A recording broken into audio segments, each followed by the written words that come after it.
Hello friends, I hope you're all having a lovely summer and enjoying beautiful weather wherever you are. I'm happy to be back posting another video. Today's video is gonna be a fun little chat. We have officially been living in our apartment for 1 year, which is kind of crazy, but I thought it would be fun to do sort of like a 1 year interior design check-in to talk about what we've done to the space and mainly what I still want to do, what I still intend to do. You guys know that with my own home, I take a very slow interior design process. So it's been a very fun year, slowly, very slowly designing this apartment.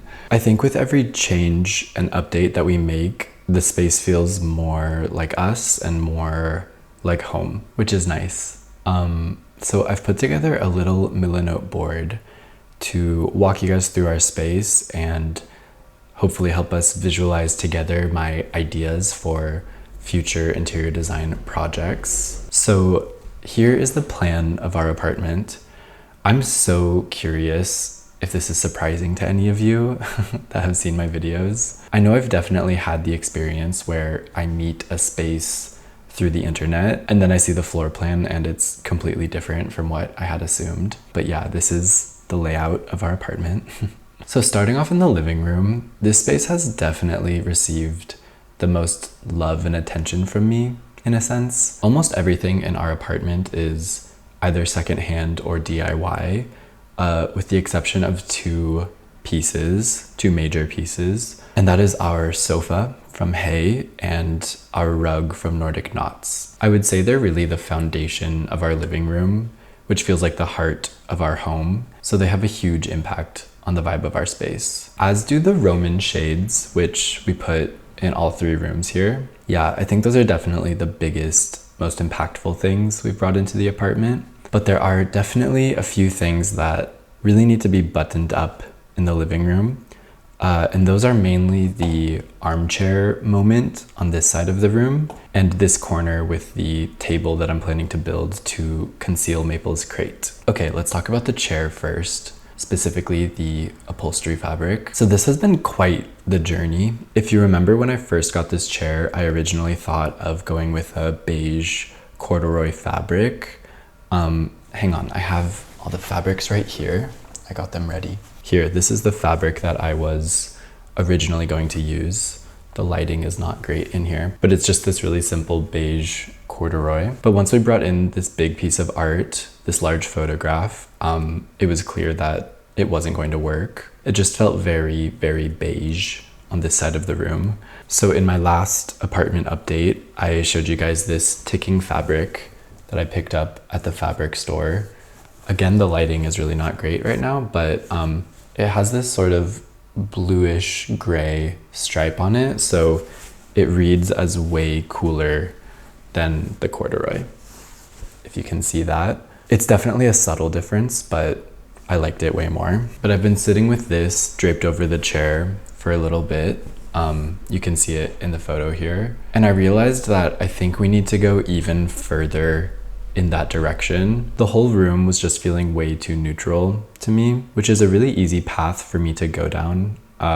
It's funny because with both of these fabrics that I've considered, I never actually moved forward with sewing the cushions. I think it's because deep down I knew that they were always subject to change.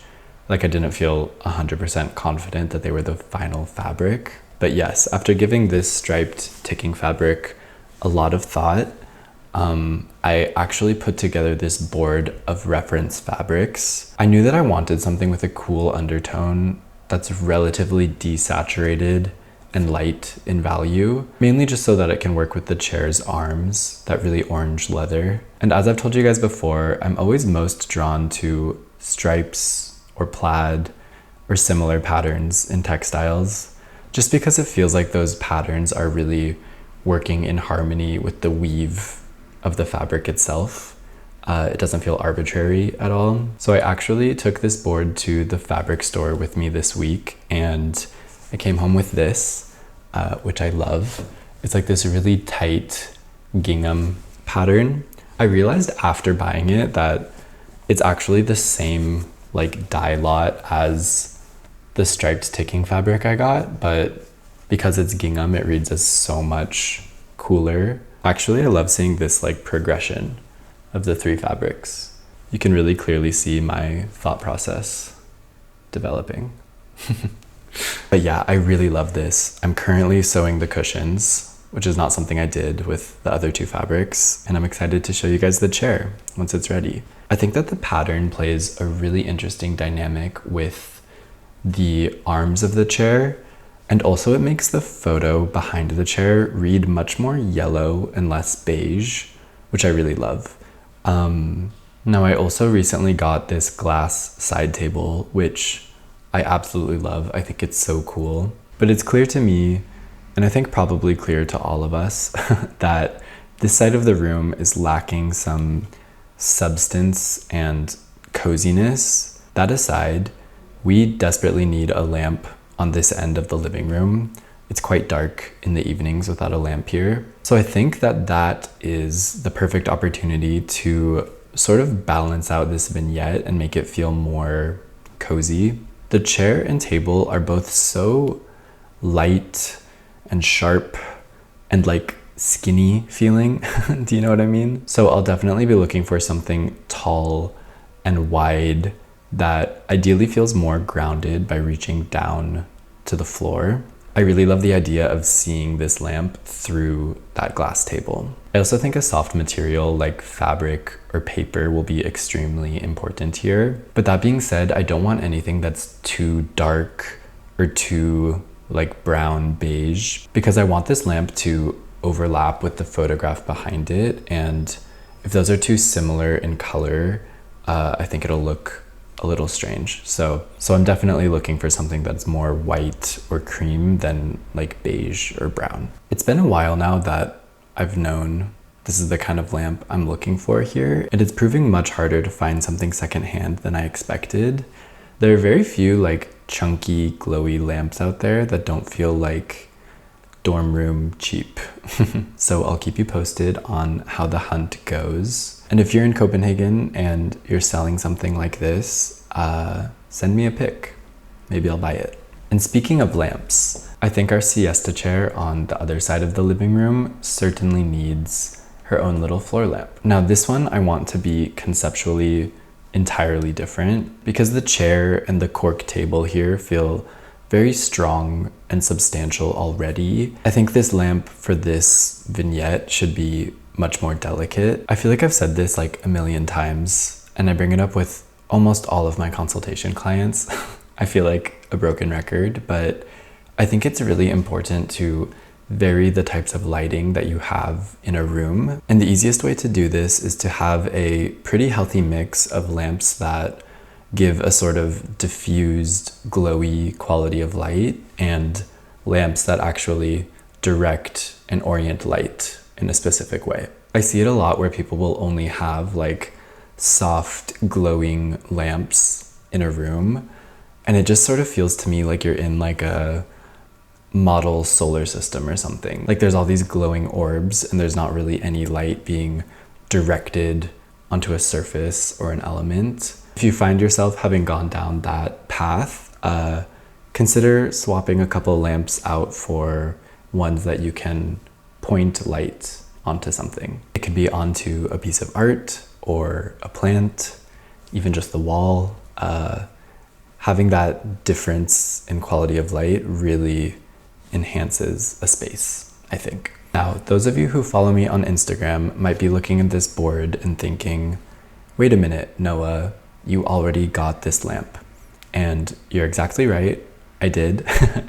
After putting this board together, I stumbled upon and pulled the trigger on a very cool vintage floor lamp from DBA. And I think it looks so nice in this corner. I'm really happy with it. And getting this made me even more excited about getting the other lamp, because having those 2 tall elements at the edge of our seating area is really going to make the space so much cozier.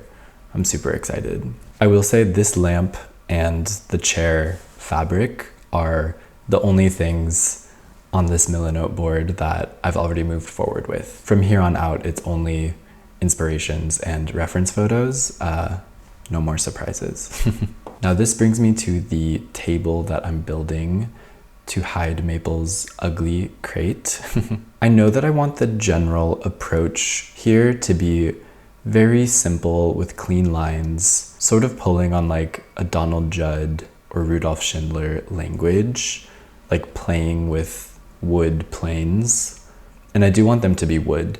At first I wasn't sure if maybe I would want to paint this piece, but in the living room, there's not too many wood pieces. It's really mainly just the floor and the teak coffee table. So I think it could be nice to use this table to bring in a lighter, natural wood tone, just to sort of broaden that spectrum of wood tones in this room. Here are a couple of my sketches of what I'm planning on doing. The table needs to be open on one side so that Maple doesn't feel too closed in when she sleeps here. So that sort of informed this asymmetrical design. And I really love the idea of having the edges of these walls come up above the surface to create sort of like a lip, like in these examples. I think that does a really nice job of highlighting that these are like intersecting planes. And I think it has some cool styling implications too. Like if we were to put a lamp or some books here, then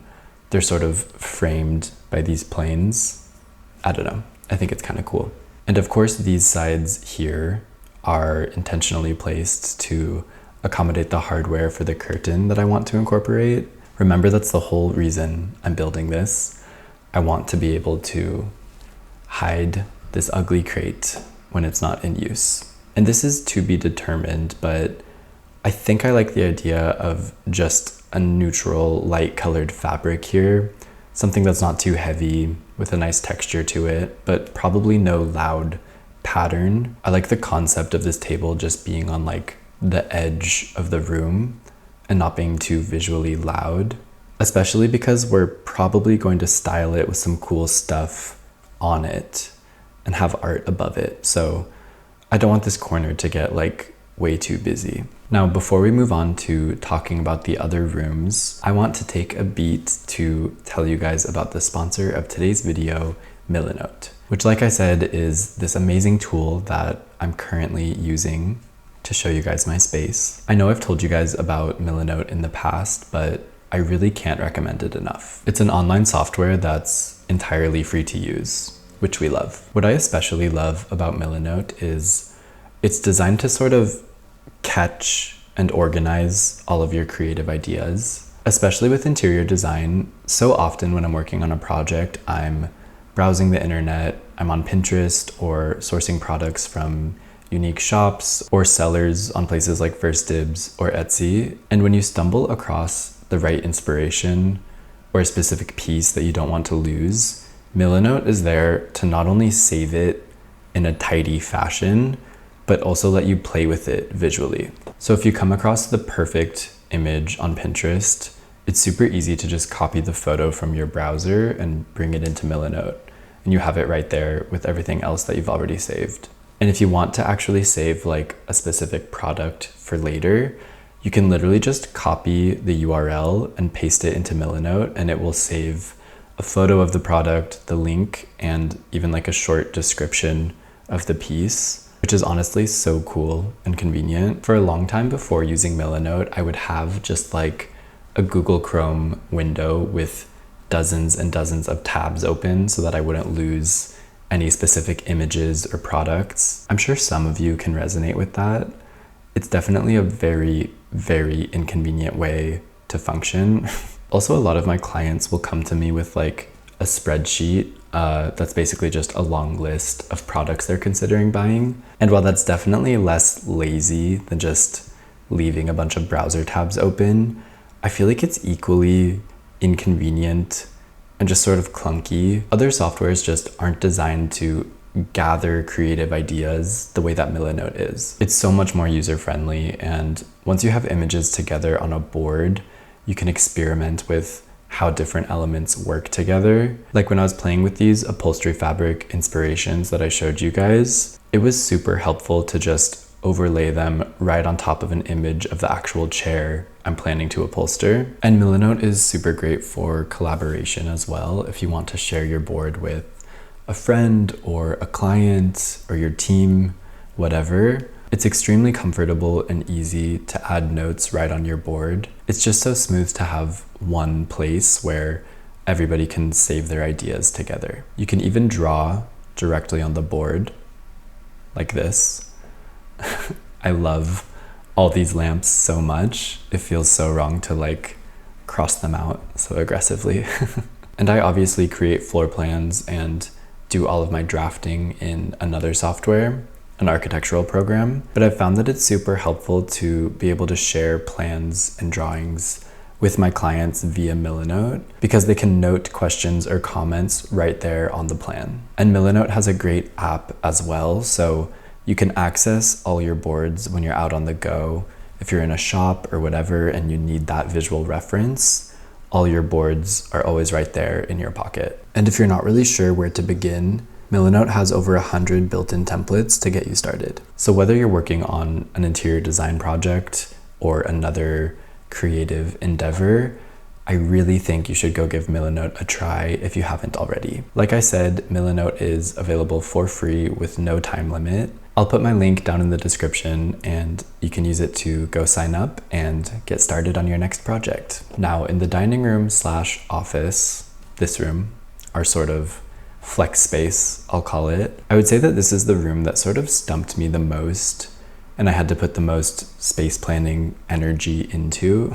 And I'm really happy with the concept we moved forward with this long desk along this wall and this sort of multi-purpose round table centered under the pendant in the middle of the room. I think the room feels really balanced and it accommodates so many different functions. That being said, I think there are many things that need to be updated / added to this room. First of all, we have this beautiful piano in here now, and whenever my partner plays, he has to like pull over a chair from the dining table, which isn't a huge deal, but it just feels like such a shame to me. Like the piano should be ready to play. So I've been looking for some nice reference photos for piano stools, and I think the most important consideration for our space is going to be the materiality. I think something upholstered would be nice. I also like the idea of it being like a solid mass, kind of like the piano itself, rather than having legs. Something that feels more like an ottoman than a chair, if you know what I mean. I mean, maybe if it does have legs, at least the seat itself can be pretty substantial. Something like this here. Also because I don't want it to get too messy with the chairs around the dining table, which I'll talk about in a second. To be honest, this, like the lamp in the living room, is proving pretty hard to source secondhand in Copenhagen in a kind of surprising way. I'm beginning to think I might need to buy something sort of uninteresting and do some modifications to it. But yeah, I definitely want something that feels massive and unique and stool-ish rather than chair-ish. Because just adjacent to the piano, we have our dining table here. And honestly, this functions as just like a central multi-purpose surface in our home. When we come home, it's almost like an entry table where we drop all of our bags and stuff. Also, a lot of creative projects happen here when the desk is not enough surface and we need to sort of lay things out. This really comes in handy. And obviously when we sit down to eat or host, it's just a good old-fashioned dining table. And you guys know that from the start, I've known that I want to have like mismatching chairs around this table. Admittedly, this is mainly because I just love chairs so much. And I feel like this is a nice place to put together a little bit of a collection. Now, looking at these reference photos I gathered, I think we can learn a few things. First of all, I think mixing different chairs together is most successful when each chair is sort of contributing a different material and has a pretty notably different silhouette. But it's kind of a balance because at the same time, I think it's nice to have a sort of common element that does tie them together. Obviously, because of my design values. Any chair that I bring in here will most likely be a modernist design, so that's sort of one thing that I think will tie them together. But more than that, I want to keep a common thread of wood tones. I love the idea of having a sort of tight spectrum of warm wood tones around this white table. I think that could look very cool. And we already have a nice foundation with the Greta Yalk chair that I picked up in episode 1.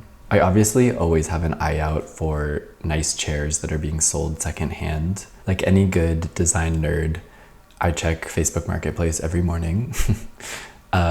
Ultimately, I think these chairs will be the final stage of pulling our apartment together. Like they'll be the last pieces that we bring in, because as is, when we want to sit a group around this table, we just pull up other chairs. And it's not ideal, but it works just fine with our desk chairs, which I want to talk about next. These chairs at our desks that I'm currently sitting in are not great. We don't totally love them. In my mind, they're very much placeholder chairs.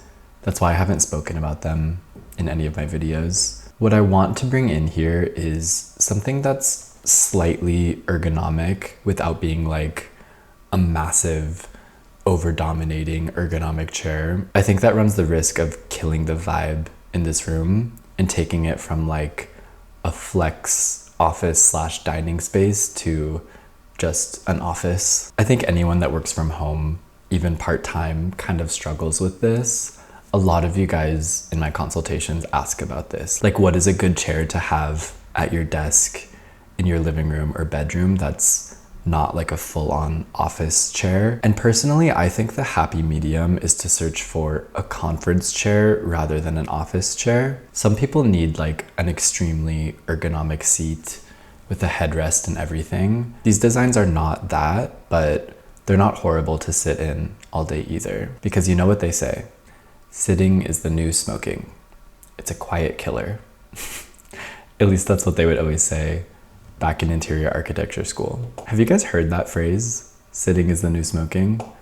Maybe that's just like a corporate interiors thing.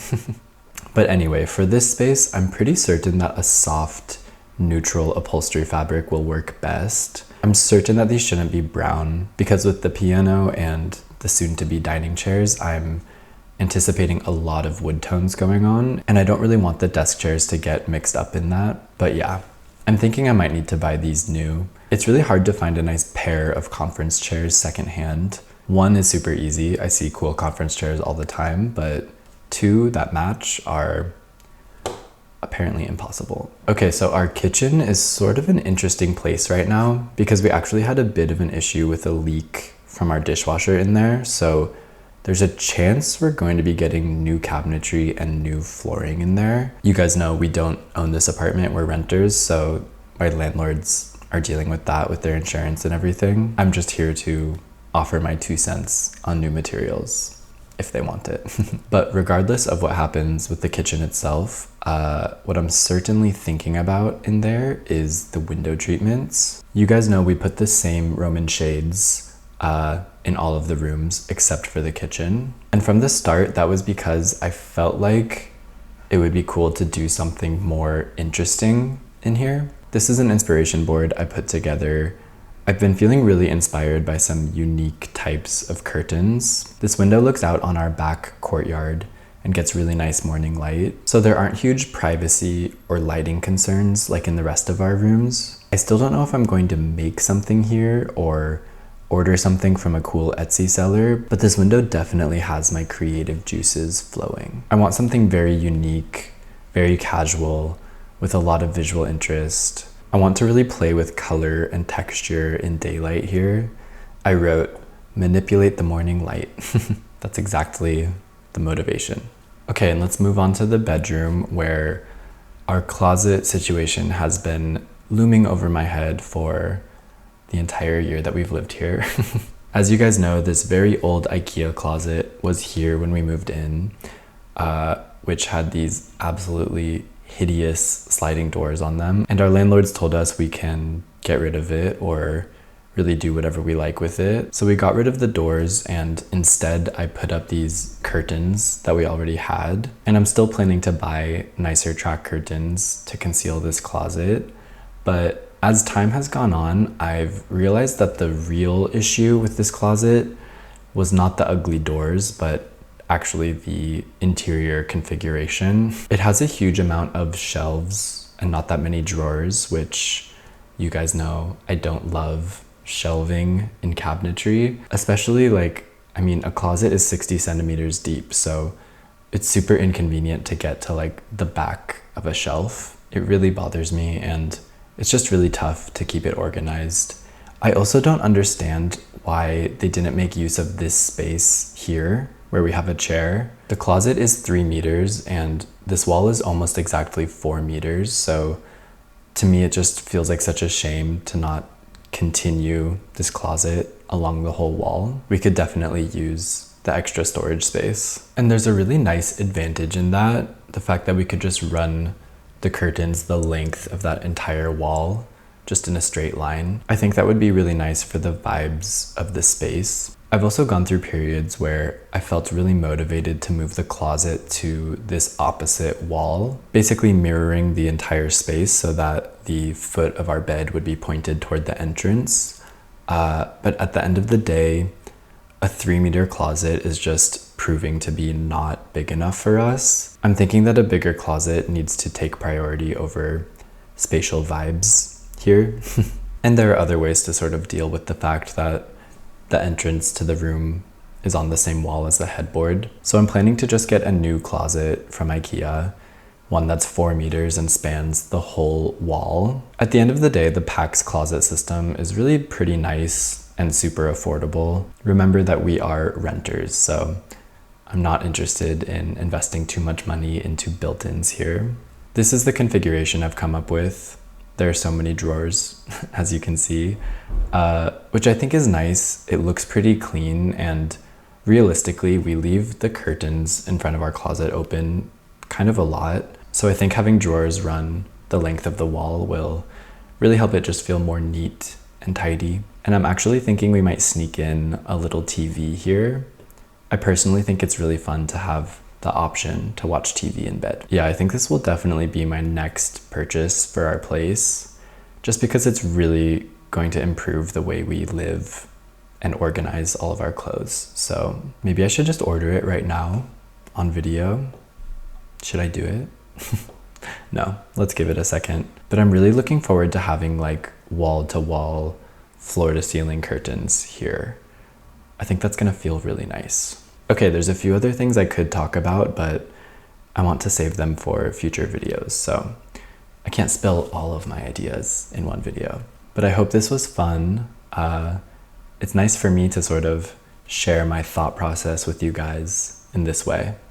I like it. Thanks again to Milanote for sponsoring this video and really just being an amazing tool. Reminder to use the link down in my description to go sign up and get started. Yeah, thank you for hanging out. Let me know down in the comments any and all thoughts on what I talked about. And make sure you subscribe if you haven't already so that when I finally get around to all of these updates, you won't miss them. Okay, I will see you later.